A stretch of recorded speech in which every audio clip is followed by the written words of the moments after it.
करीब 700 साल पुराना एक ऐसा महल जिसकी नींव को लेकर कहा जाता है कि वो एक कटे हुए सिर की बलि पर रखी गई थी और आज उसी शाही परिसर का एक बड़ा हिस्सा खंडहर बनकर छुपा हुआ है।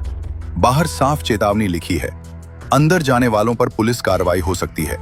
लेकिन सवाल यही था, आखिर इस बंद हिस्से में ऐसा क्या है जिसे आज भी लोगों से दूर रखा गया है। मैं हूं विवेक और आज हम पहुंचे कोटा के ऐतिहासिक गढ़ पैलेस के उस हिस्से में जहां हर टूटी दीवार के पीछे एक कहानी है और हर खामोश झरोखा जैसे कोई राज छुपाए बैठा है।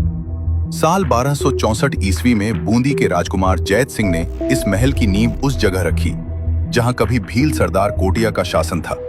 कहा जाता है कोटिया का कटा हुआ सिर इसी स्थान पर दफनाया गया था और उसी जगह खड़ा हुआ कोटा का ये ऐतिहासिक गढ़ पैलेस।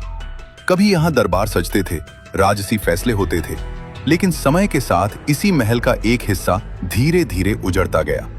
आज वहां न कोई आवाजाही है, न कोई हलचल, बस टूटी दीवारें, घनी झाड़ियां और एक ऐसा सन्नाटा जो भीतर तक उतर जाता है। हम महल के पीछे पहुंचे।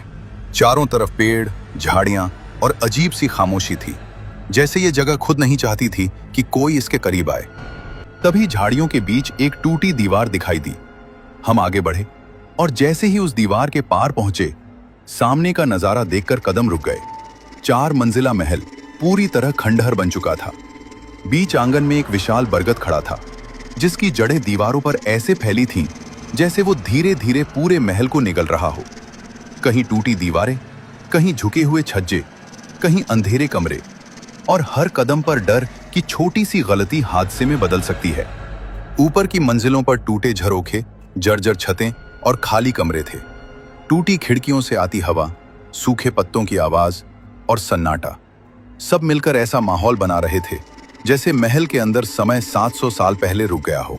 टूटी सीढ़ियों से जब हम चौथे फ्लोर पर पहुंचे तो सामने चंबल नदी और कोटा बैराज का शानदार नजारा दिखाई दिया। लेकिन इसी खूबसूरती के बीच एक और रहस्य था। कहा जाता है कभी यहां से दूसरे महल तक जाने का रास्ता हुआ करता था, लेकिन आज वो रास्ता भी खंडहर बन चुका है। हमें यहां कोई भूत या नेगेटिव एनर्जी जैसा एहसास नहीं हुआ, लेकिन इस जगह में कुछ तो था जो बार बार पीछे मुड़कर देखने पर मजबूर कर रहा था। इन टूटी दीवारों और खामोश झरोखों के बीच इतिहास आज भी सांस लेता है और सवाल आज भी वही है, इतने बड़े शाही महल को आखिर खंडहर क्यों बनने दिया गया? क्या यह सिर्फ संरक्षण की कमी थी या इन बंद रास्तों और टूटी दीवारों के पीछे अब भी कोई अधूरी कहानी छुपी है?